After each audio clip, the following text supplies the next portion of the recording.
सबसे पहले तो मैं ये जिक्र करूँगा कि आज खान साहब के इमरान अहमद खान नियाज़ी साहब के जेल में नाहक बंद 2 साल पूरे हो गए। कुछ लोगों ने ये कोशिश की थी कि पहले 200 केसेस बनवाएं, फिर 3 केसेस रख करके 5 दिन के अंदर 45 साल की सज़ाएं दी गई। ये बावर कराने की कोशिश की गई कि अगर 45 साल की लोग सज़ा सुनेंगे और ये भी सुनेंगे कि ट्रायलें अभी बाकी हैं 200 में से, तो लोग उनको भूल जाएंगे। लेकिन कल अल्लाह के रहम करम से पाकिस्तान के चारों सूबों में, इस्लामाबाद में, आज़ाद कश्मीर में, गिलगित बल्तिस्तान में, इन सब में 170 ज़िले हैं। पाकिस्तान का कोई ऐसा कोना, ऐसा यूनियन काउंसिल, ऐसी तहसील, ऐसा डिस्ट्रिक्ट नहीं रहा जिसमें अवाम ने निकल के इमरान खान के हक में आवाज़ नहीं उठाया और ये नहीं कहा कि वो नाहक जेल में है। जनाब स्पीकर, हुकूमत का रवैया रोज़ बरोज़ गैर जमहूरी होता जा रहा है। अगरचे पाम 47 की हुकूमत है, अवाम जब सड़कों पे निकलती है, आवाज़ उठाती है, तो हुकूमत के फ़र्ज़ है कि वो आवाज़ को दबाए नहीं। कल जिस तरीके से हैवी हैंडेडनेस की गई है, हमारे 80 साला रेहाना डार को जो गिरफ्तार किया गया, पार्लियामेंटेरियन को जो गिरफ्तार किया गया, इस पार्लियामेंट के दरवाजे हमारे पार्लियामेंटेरियन पे बंद कर दिया गया, हम इसकी शदीद अल्फाज में मज़म्मत करते हैं। जनाब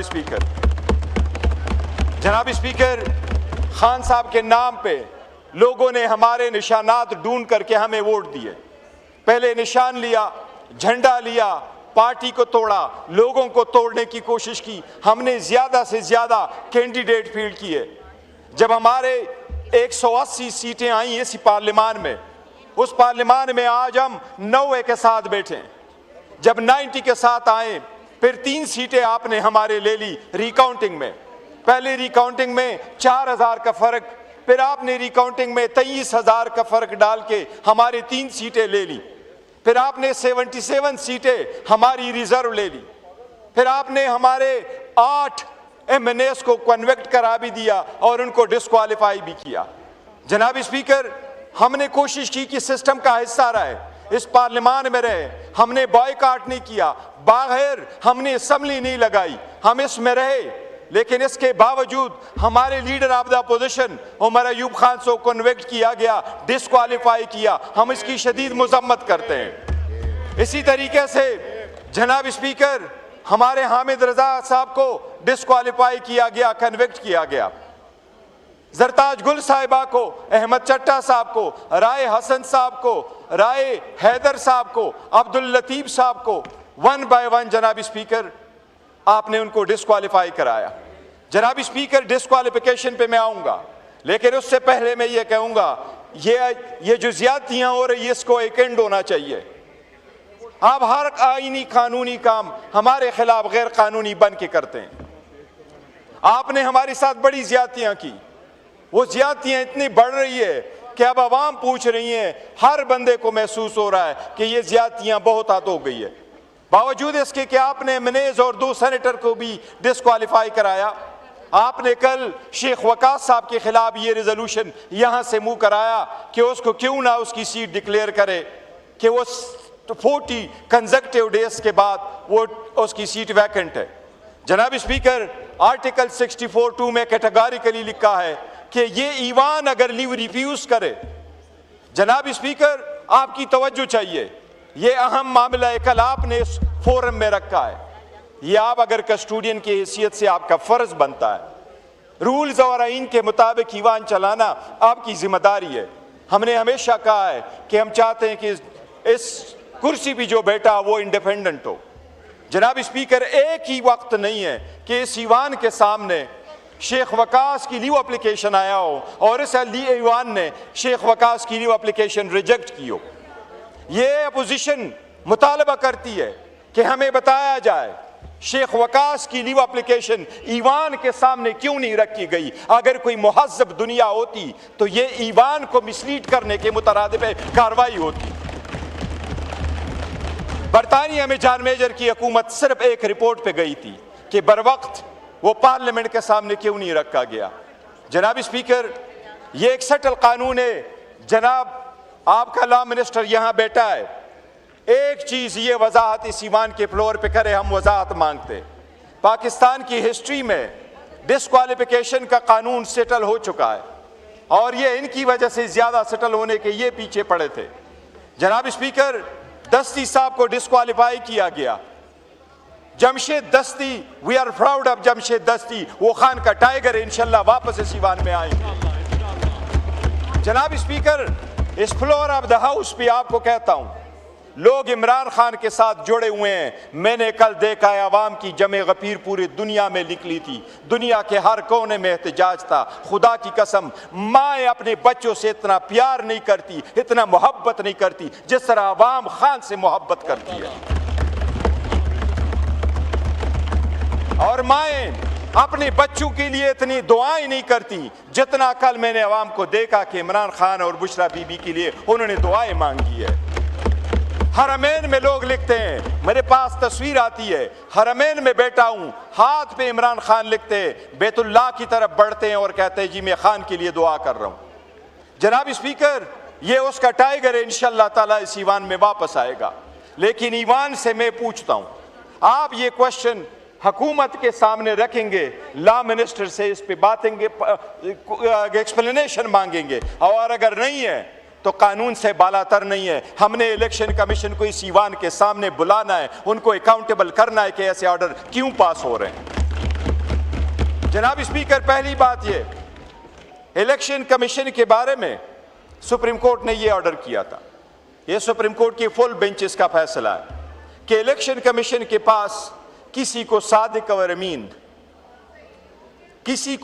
और अमीन कराने का इख्तियार इलेक्शन कमीशन के पास नहीं है। ये इख्तियार समाअत इलेक्शन कमीशन नहीं रखती। ये सुप्रीम कोर्ट ने लॉ सेटल किया। जनाब स्पीकर, लॉ मिनिस्टर के नोटिस में ले आऊं, पहली मरतबा पाकिस्तान की हिस्ट्री में हर चीज़ हमारे साथ पहली मरतबा हो जाता है। हम पे एक्सपीरियंस किए जा रहे हैं और हर एक्सपीरियंस से अल्हम्दुलिल्लाह ये लोग सारे गुजरते और स्ट्रांग बैठे हुए, इंशाल्लाह स्ट्रांग खड़े रहेंगे। जनाब स्पीकर, पाकिस्तान की हिस्ट्री में जिन लोगों के डिस्क्वालिफिकेशन के केसेस इलेक्शन कमीशन में गए हैं, आज तक सिवाय जमशेद दस्ती के सुप्रीम कोर्ट ने, इलेक्शन कमीशन या सुप्रीम कोर्ट या किसी कोर्ट ने कभी भी किसी को आर्टिकल 62(1)D में डिस्क्वालीफाई नहीं किया कि कोई कमीशन ये कह के बोल दे कि you are not a man of a good character. अफसोस के साथ कहना पड़ता है कि इतनी बड़ी आईनी जिम्मेदारी उस बंदों को दी गई है जिन्होंने पहली मरतबा आर्टिकल 62 को इम्पोज किया है। जनाब स्पीकर, हमारे जो एमएनए थे ये बड़ा अहम है। उमर अयूब खान साहब, राय हसन नवाज साहब, हामिद रजा साहब, जरताज गुल साहिबा, राय हैदर साहब, अब्दुल लतीफ साहब, ये वाला अहमद चट्टा साहब, ये सारे डिस्क्वालीफाई हो गए। इलेक्शन कमीशन ने ओवरनाइट डिस्क्वालिफिकेशन नोटिस इशू की। इनके रीजन क्या है? आर्टिकल 63(1)H, ये मॉरल टर्पिट्यूड के केसेस के नियत से किया। जनाब स्पीकर, पहली तो ये बात है कि वो क्या शेम ट्रायल थे। हमने तो चीफ जस्टिस पाकिस्तान से रिक्वेस्ट की थी कि हम दो चीज़ें मांग रहे थे, फ़कत दो चीज़ें। हम एप्लीकेशन सबमिट कर चुके थे कि इसमें कोई शक नहीं है कि 9 मई नहीं होना चाहिए था। हम सब ने 9 मई को कंडेम किया। हमने ये भी कहा 9 मई आइंदा भी कभी ना हो, लेकिन 9 मई की दूल अब बैठने चाहिए। उसकी आड़ में इस ईमान को ना खाली कराओ जो सेन वायस से। हम वायलेंस पे बिलीव नहीं रखते, हम एग्रेशन पे बिलीव नहीं करते। हम चाहते डेमोक्रेसी चलती है तो खान आएगा इंशाअल्लाह ताला। जनाब स्पीकर, हमने चीफ जस्टिस से ये रिक्वेस्ट की कि आर्टिकल 10A की फेयर ट्रायल हमें दे और ये फेयर एंड फ्री इन्वेस्टिगेशन हो।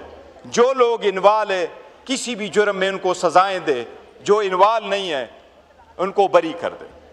इसी तरीके से जनाब ऑर्डर इन द हाउस करे थे। इनसे इनके बड़े अहम इंपॉर्टेंट जी, ऑर्डर इन द हाउस तशरीफ रखें। एंड जनाब स्पीकर, ये मैं लॉ मिनिस्टर के नोटिस में स्पेसिफिकली लेके आ रहा हूँ। जनाब स्पीकर, ये ज़ाबिता फौजदारी का सेक्शन 180 से 185 है और वो यही है, ये एप्लीकेशन हमने 2023 में दी थी। वो पिटीशन लतीफ़ कोसा साहब ने फाइल कर दी थी।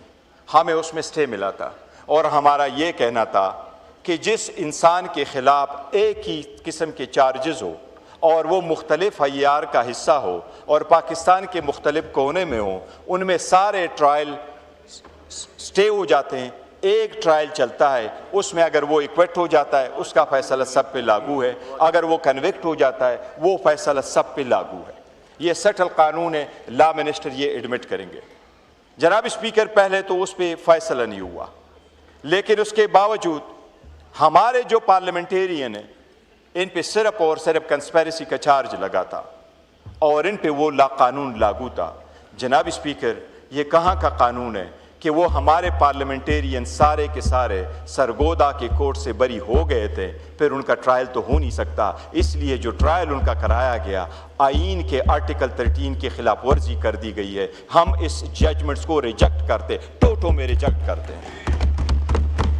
हमने हमेशा कहा है कि कानून सब के लिए, आईन सब के लिए, कानून के सामने सरनगू होंगे। बावजूद इसके कि रिलीफ नहीं मिलता था, बावजूद इसके कि इवन आप हमें टाइम नहीं देते।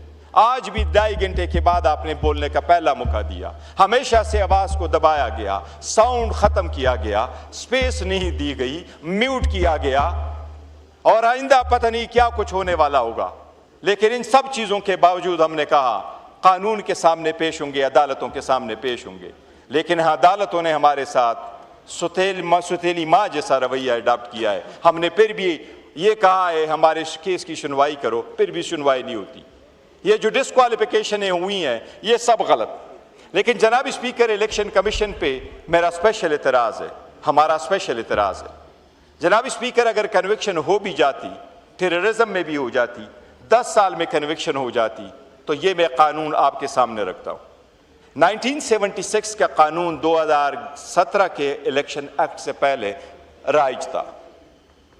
1976 के कानून में, representation of the people's act 1976 में 26 किस्म की डिस्क्वालिफिकेशन मौजूद थी। उसको हम स्टैट्यूटरी डिस्क्वालिफिकेशन कहा करते थे।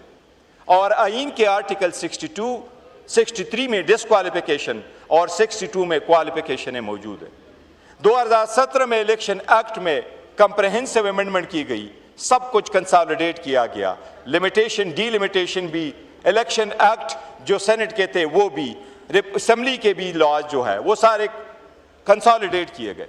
उसमें जो कमेटी बनी, उस कमेटी के सरबराह इसाक डार साहब थे। इन्होंने ये सजेशन की उस लॉ में, और सेक्शन 231 उन्होंने इंट्रोड्यूस करवाया। उस लॉ में यही लिखा था कि कोई भी डिस्क्वालिफिकेशन नहीं होगी मां सिवाय उसके जो आर्टिकल 62 और 63 में है। जनाब स्पीकर, हमारे साथियों की डिस्क्वालिफिकेशन अगर हुई है, ये आईन के किसी भी शक में नहीं लिखा हुआ कि टेररिज्म, अगर ये जो आपके फेक केसेस है ये मॉरल टर्पिट्यूड के केसेस है। जनाब स्पीकर, इन्होंने मॉरल टर्पिट्यूड की स्पेड में हमारे जो नुमाइंदगान है इनको डिस्क्वालीफाई किया, जिसकी हम शदीद मजम्मत करते हैं। ये वो ऑफेंसेस नहीं है। इवन अदरवाइज जनाब स्पीकर, इस पे अगर ऑर्डर पास होना था तो कोई भी ऑर्डर इलेक्शन कमीशन आर्टिकल 63 में पास नहीं कर सकता। इलेक्शन कमीशन एडमिनिस्ट्रेटिव इख्तियार नहीं रखता। ये लॉ मिनिस्टर बैठा हुआ है। जनाब स्पीकर, ये मैं पुरजोर सीवान में कहता हूं, इलेक्शन कमीशन के पास आईन कानून के मुताबिक, सुप्रीम कोर्ट की जजमेंट के मुताबिक आर्टिकल 62 पे कोई भी ऑर्डर पास करने का एडमिनिस्ट्रेटिव इख्तियार नहीं है कि दफ्तर में बैठ के किसी को डिस्क्वालीफाई करे। आईन ये कहता है आप उस पर हेयरिंग करेंगे, 90 दिन की हेयरिंग के बाद, पार्टी को सुनने के बाद आप उस पर ऑर्डर करेंगे, जिसके खिलाफ आप हाई कोर्ट जा सकते हैं। हमें वो due process of law refuse किया गया। जनाब स्पीकर, आपने हमें due process of law refuse किया। हमारे यहाँ जो लॉ नहीं भी लागू था, आपने हम पे वो लागू कर दिया। आपने इस दीवान के दरवाजे हम पे बंद कर दिए। आपने इस ईवान से हमें गिरफ्तार भी करवाया। आपने वो लोग जो हमारे सेन वॉइसेस है, जिनके लार लफ्ज़ में मोहतरम है, आज तक मैं हमेशा से कहता रहा हूँ, आप मैं बड़ा लोनली फील करता हूँ जो उमर अयूब मेरे साथ इधर नहीं बैठे हुए, और बाकी साथियों के लिए भी बड़ा अफसोस है। ये हमारे ये फ्रंट रो में बैठने वाले साथी थे जिनको डिस्क्वालीफाई किया गया। जनाब स्पीकर, उमर अयूब खान साहब ने 20 साल इस ईवान में गुजारे, आप अपनी हिस्ट्री चेक कर दीजिएगा, उसका एक लफ्ज़ इस ईवान के प्रोसीडिंग से कभी हज़फ नहीं हुआ। ऐसे लोग थे, आपने उनको भी इस ईवान से बाहर निकाला। जनाब स्पीकर, इस ईवान की वक़्त, इसका रूब, दबदबा, इसका इन्फ्लुएंस, इसकी मैजेस्टी, ये नुमाइंदगान से होती है। अगर उस नुमाइंदगान की आप इज़्ज़त न करें, उनके साथ ये सलूक करें, तो इस ईवान में बैठने का क्या फ़ायदा, इस ईवान का क्या फ़ायदा। इसमें तो आप फिर सेलेक्टेड लोग बना कर के लाएँ और सेलेक्टेड लोगों से चलाएँ। जनाब स्पीकर, अब भी टाइम है, अब भी टाइम है। मैं एक रिक्वेस्ट करूँगा, शेख वकास साहब वाले इशू को फ़ौरन बंद कर दे। मैं आपसे मुतालबा करता हूँ, शेख वकास की एप्लीकेशन आज रख दे। ये ईवान आपसे मुतालबा करती हैं, दरख्वास्त करती है, शेख वकास की न्यू एप्लीकेशन। मैं आपको कहता हूँ उनको आवाम लीव दे दे, वोट कराओ, लीव देते हैं कि नहीं देते। जनाब स्पीकर, सख्तियाँ ज़्यादा हो गई, दूरियाँ ज़्यादा पैदा हो गई, पॉलिटिकल विक्टिमाइजेशन बहुत हो गया। जनाब स्पीकर, हम रियासत के वफादार हैं, हम रियासत को बेहतर साना चाहते हैं, हम इस मुल्क के शहरी हैं, हम पैट्रियाटिक हैं। पाकिस्तान की आवाज़ लगी तो ये सारे लोग जिनको अपने घरों में जाने की इजाज़त नहीं थी, ये उठ खड़े हुए पाकिस्तान के साथ खड़े रहे। जनाब स्पीकर, हमें इस ईवान से इस तरह बेआबरू हो के निकालेंगे तो इस ईवान की आबरू नहीं रहेगी, ये कोई और होगा, थर्ड पार्टी आपसे इसका फ़ायदा उठा लेगी। जमहूरियत को ख़तरे में न डालें, जमहूरियत को नुकसान ना पहुँचाए, ये मेरी आपसे इस्तदा है। इस पर ज़रूर रूलिंग दें।